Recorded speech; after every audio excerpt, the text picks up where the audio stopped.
नमस्कार.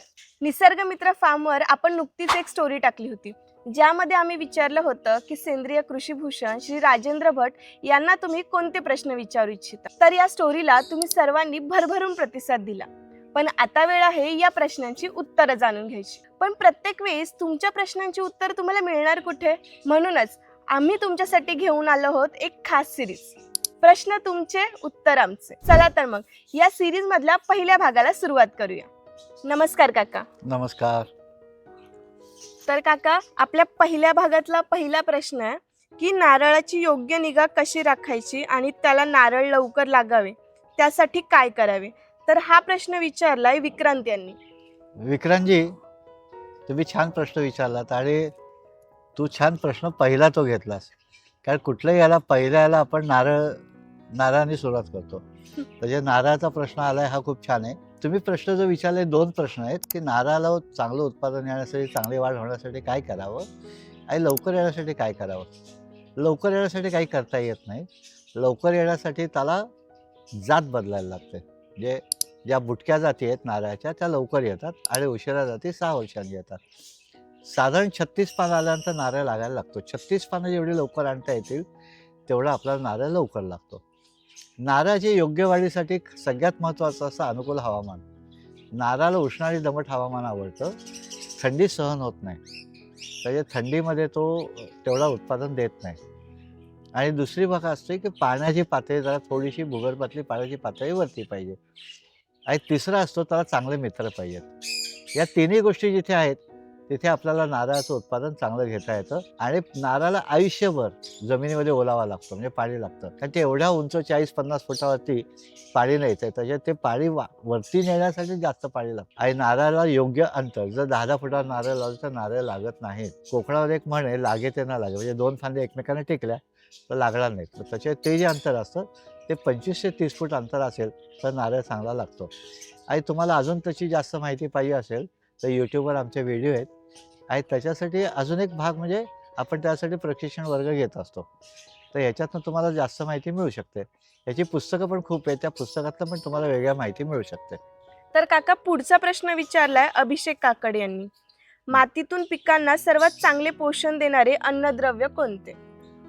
खरं म्हणजे मातीतनं पोषण देणारं एकच अन्नद्रव्य येतं म्हणजे हवा. झाडाला किंवा कुठल्याही वनस्पतीला 96% हवेतनं मिळत असतं. सूर्यप्रकाश, सूर्यप्रकाशाचा कालावधी, त्या प्रकाशाची तीव्रता, हवेतले वायूचे घटक, मातीतला ओलावा आणि त्या ओलावामुळे निर्माण झालेले सूक्ष्म सजीव. वरनं प्रकाश गोळा करून तो जमिनीमध्ये मुळांच्याकडे जातो. मुळांमध्ये तो जीवाणूंच्या मदतीने शिजवला जातो आणि झाडं प्रत्येक चौरस फुटाला 3 ग्रॅम ग्लुकोज तयार करतात. हे झाडाचं अन्न आहे. आता झाडाला अन्न वेगळ्या वयाने वेगळं लागतं. म्हणजे पानाच्या वाढीसाठी नत्र लागतो, खोड आणि मुळांच्या वाढीसाठी किंवा फुलांच्या साठी स्फुरण लागतो, रोगप्रतिकारक शक्ती वाढवण्यासाठी, ताण सहनाची कॅपॅसिटी सहन करण्यासाठी पोटॅश लागतो. तर हे झाले मुख्य अन्नद्रव्य. दुय्यम अन्नद्रव्य असतात सल्फर, मॅग्नेशियम आणि कॅल्शियम. आणि पुढची सूक्ष्म अन्नद्रव्य असतात. ही सगळी निसर्गाकडनं झाडाला मिळत असतात. आवश्यकता काय असतं की जमिनीमध्ये योग्य ओलावा आणि त्याला म्हणतो योग्य हवा. याला आपण मराठीमध्ये म्हणतो वापसा स्थिती.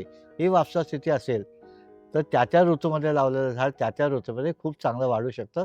त्याला वेगळ्या पोषणाची गरज पडत नाही. याच्यावरती एक पुस्तक तयार झालं, एक सायंटिस्टने तयार केलं. त्याच्यातनं निसर्गाची शेती, नैसर्गिक शेती खूप वाढायला लागली. त्यांचं नाव होतं फुकुओका सान. आणि त्यांनी पुस्तक जे लिहिलं त्या पुस्तकाचं नाव आहे वन स्टार रिव्होल्युशन. की त्यांना शेतापेक्षा बांधावरती भाताचं झाड खूप सुदृढ दिसलं. असं का दिसलं? त्यांनी त्याच्यावर अभ्यास केल्यानंतर ते लक्षात असं आलं की जमिनीमध्ये वापसा आणि योग्य सूर्यप्रकाश या 2 गोष्टी असल्या तर झाडं खूप छान वाढतात. तर त्या झाडांची माहिती, कुठलं तुम्हाला पीक घ्यायचं आहे ते पीक हवामानानुसार असतं, प्रदेशानुसार असतं, समुद्रसपाटीपासून उंचीप्रमाणे असतं. या सगळ्या गोष्टींची माहिती आपण पीक घेताना आवश्यक असते.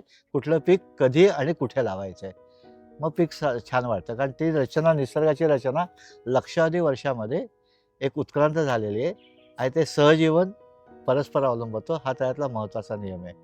तर हा तुम्ही पाळलात की तुमची झाडं छान वाढतात. तर काका, आपला पुढचा प्रश्न असा आहे की शेताला लावलेली रासायनिक खतांची सवय कशी मोडावी. तर हा प्रश्न विचारलाय समर्थ पाटील यांनी. नमस्कार समर्थजी, तुम्ही खूप छान प्रश्न विचारलात. याची खरं म्हणजे दोन उत्तर आहेत. माझ्या दृष्टीने एकच आहे, पण दोन उत्तर आहेत की एक म्हणजे थोडं थोडं कमी करत जाऊ. जे दारूचं व्यसन लागलंय थोडं थोडं कमी करू. दुसरा प्रश्न असा असतो की मला किडनी स्टोन झालाय, थोडं थोडं ऑपरेशन करता येईल का? तर नाही करता येणार. म्हणजे मला ते एक फटक्यात बंद करायला लागेल. ते बंद करताना मातीमधले जे सूक्ष्म सजीव मेलेत, जो मातीमधला कार्बन संपलाय, तो परत तिथे येण्यासाठी जर का आपण शेतीत प्रयत्न केले तर 2 वर्षामध्ये आपली शेती परत त्या उत्पादनावर येऊ शकते. ते जर आपल्याला करायचं असेल तर पूर्णपणे सेंद्रिय शेतीने किंवा पारंपरिक कृषी विज्ञान जो होता, आपल्या आजोबा जे सगळे करत होते, ते ह्या सगळ्यांचा विचार करून आपण शेती केली तर आपल्याला रासायनिक खतांचे वापर, औषध किंवा खतं दोन्ही लागतच नाहीत. कारण 70 वर्ष आधी हे नव्हतंच. आणि आपल्याकडे भारताला अख्ख्या जग लुटायला आलं का, तर भारतातनं सोन्याचा धूर निघत होता. म्हणजे आपल्याकडची उत्पादकता जी होती ती आजही जी रेकॉर्डेड आहे ती जगामध्ये सगळ्यात जास्त होती. कारण आपल्याला प्लस पॉईंट आहे उत्तम हवामान आणि उत्तम सूर्यप्रकाश आणि विविध वातावरण आणि मातीचे प्रकार, हे बाकीच्या जगामध्ये नाही आहे. तशी आपल्याला रासायनिक शेती करायलाच पाहिजे असं अजिबात नाही आहे.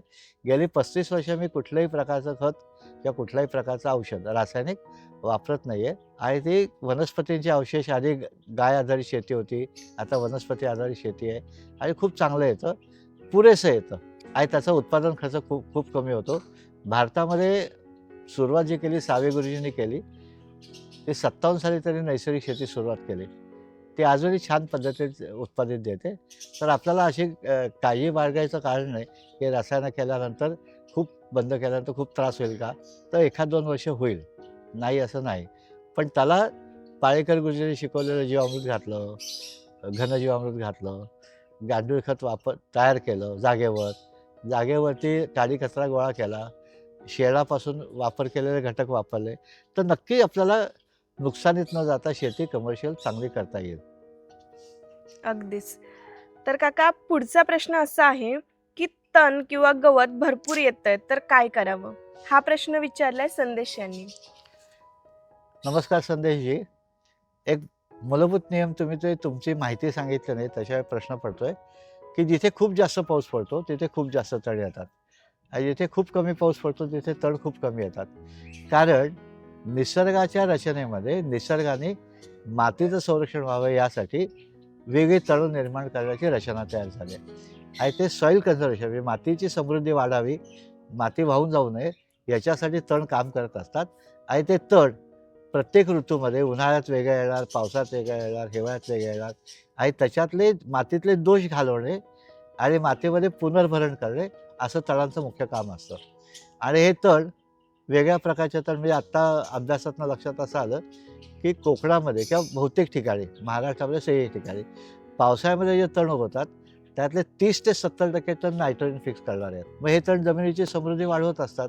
तर आपल्याला तण नियंत्रण करायचं, तण काढून नाही टाकायचं, म्हणजे निंदणी नाही करायचे, डिविडिंग नाही करायचे. तळांची कॅनप आहे, तळांचा विस्तार कमी कसा करता येईल याची तंत्र विकसित झालेली आहेत. ते तण नसेल तर भयंकर गडबड होईल. तण आवश्यक गोष्ट आहे, पण त्याची बेसुमार वाढ जी आहे ती आपल्याला नियंत्रित करता आली पाहिजे. ते नियंत्रित करण्यासाठी पीकरचना असते, आच्छादन असतं, वेगळे प्रकार आता विकसित झालेले आहेत किंवा माहिती झाले आहेत आणि ते लोक व्यापारी पद्धतीने ते करतायत. तर हे तुम्हाला करता येऊ शकतं. तळांवरती खूप पुस्तकं आहेत, मातीचे गुणधर्म, तळांचा तणदेई धन, चिपळूणकर सरांची पुस्तकं आहेत, छान पुस्तकं आहेत, काही व्हिडिओ आहेत, ह्याच्यातनं तुम्हाला माहिती मिळू शकते. आणि आपण जी शेती करतोय ती शेती गेली 35 वर्ष तळांच्या मदतीने शेती जमीन कशी सुधारता येईल याचं काम करतोय. तसे रिझल्ट आहेत. तुम्ही क्लास जॉईन करू शकता, तुम्ही पुस्तकं वाचू शकता, तुम्ही आमच्या यूट्यूबचे व्हिडिओ बघू शकता, त्यातनं तुम्हाला काही माहिती मिळू शकते. काका, आणखी एक प्रश्न आहे जो की खूप जणांनी विचारला. तो असा आहे की तुमचं नैसर्गिक शेतीवरती पुस्तक लोकांपर्यंत पोहोचवायचंय किंवा त्यांना ते हवंय, तर मग त्यासाठी लोकांना काय सांगाल? नैसर्गिक शेतीवरती खूप पुस्तकं उपलब्ध आहेत. आपण ज्या भागामध्ये काम करतोय त्याची मूलतत्व काय आहेत अशावरती अनेक पुस्तकं आहेत आणि अनेक खूप छान पुस्तकं आहेत. पहिलीच मी पुस्तकाचं सांगेन लोकांना की the way of natural farming, फुको कासान, आणि वन स्टार रिव्होल्युशन, फुको कासान, सावे गुरुजींवरची पुस्तक आहे. मी पण एक पुस्तक लिहिलं आहे. ते पुस्तक तुम्हाला ॲमेझॉनवर मिळू शकतं, माझ्याकडे मिळू शकतं किंवा PIP ॲग्रोमधनं सुद्धा हे पुस्तक मिळू शकतं. तुम्ही त्यांच्याशी संपर्क करून ते पुस्तकं जरूर मिळवा. याच्यामध्ये मूलभूत तत्त्व जी आहेत शेतीची त्याची मांडणी आपण केले. अमुक पीक अमुक खत घालायचं मग अमुक दिवसाने वाढेल असं त्याच्यात नाही. पण कुठलं पीक कोणाबरोबर लावायचं, ते कधी लावायचं, ते पीक तेव्हाच काय येतं, अशी इत्यादी शास्त्रीय माहिती आधुनिक पद्धतीने सांगण्याचा प्रयत्न आहे. आणि ते सगळंच्या सगळं सेंद्रिय का नैसर्गिक शेतीची रचना जी आहे त्याच्यावर आधारित आहे आणि ते अनुभव संपन्न आहे. गेली 35 वर्ष आपण ते करतोय.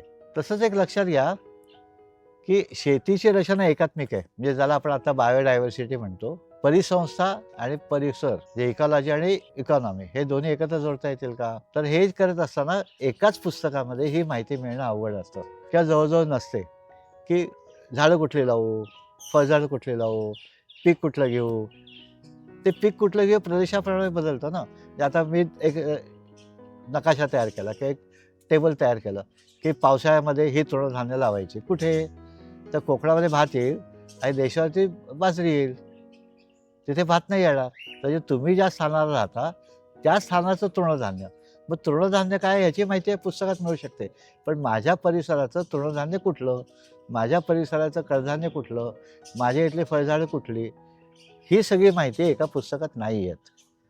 तर महाराष्ट्राचे 8 भौगोलिक विभाग आहेत हवामानाप्रमाणे झालेले. प्रत्येक विभागामध्ये काहीतरी वेगळंपण आहे आणि काहीतरी साम्यपण आहे. साम्य उदाहरणार्थ केळे, तर केळं सगळी साम्य सारखं असेल पण केळ्याची जात बदललेली असेल. याची माहिती आपल्याला पुस्तकातनं घ्यावी लागेल आणि त्याच्यासाठी वेगळी पुस्तकं वापरावी लागतील किंवा एखाद्या पुस्तकातनं आपण प्रयत्न करू असं मांडता येईल का? पण मला नाही वाटत हे शक्य होईल असं. तत्त्व सगळे सारखे करता येतील पण जात आणि पीक रचना नाही करता येणार. एका पुस्तकावरनं ती माहिती नाही मिळणार. त्याच्यासाठी तुम्हाला एक उपयुक्त पुस्तक असतं. तुम्ही ज्या भागात राहता त्या भागामध्ये कृषी विद्यापीठाने, तुमच्या भागातल्या कृषी विद्यापीठाने दरवर्षी डायरी काढलेली असते. त्या डायरीमध्ये तुमच्या इथे होणारी पिकं, ते कधी लावायची, किती बी लागतं, बीज प्रक्रिया कशी करायची, काढणी कधी येते, रोगकीड कधी येतात, अशी माहिती असते. तसे तीसुद्धा कोकण कृषी विद्यापीठ, परभणी कृषी विद्यापीठाला लागू होत नाही. तसं तुम्हाला पुस्तकाची माहिती घ्यायला लागेल. आंबा हा विषय घेतला तर आंबा कसा असतो सगळी माहिती कॉमन आहे. पण आंब्याची जात मराठवाड्यात कुठली आणि जास्त पाऊस पडणारा दक्षिण कोकणात कुठली ही वेगळी असेल. तर तसा अभ्यास तुम्हाला करायला लागेल. धन्यवाद काका, तुम्ही सर्वांच्या प्रश्नांची इतकी सखोल आणि अचूक माहिती दिली आहेत त्यासाठी. तर मित्रांनो, आपण तुमचे प्रश्न घेऊन पुन्हा एकदा नक्कीच भेटूया. तोपर्यंत चॅनलला सबस्क्राईब करा. धन्यवाद. धन्यवाद.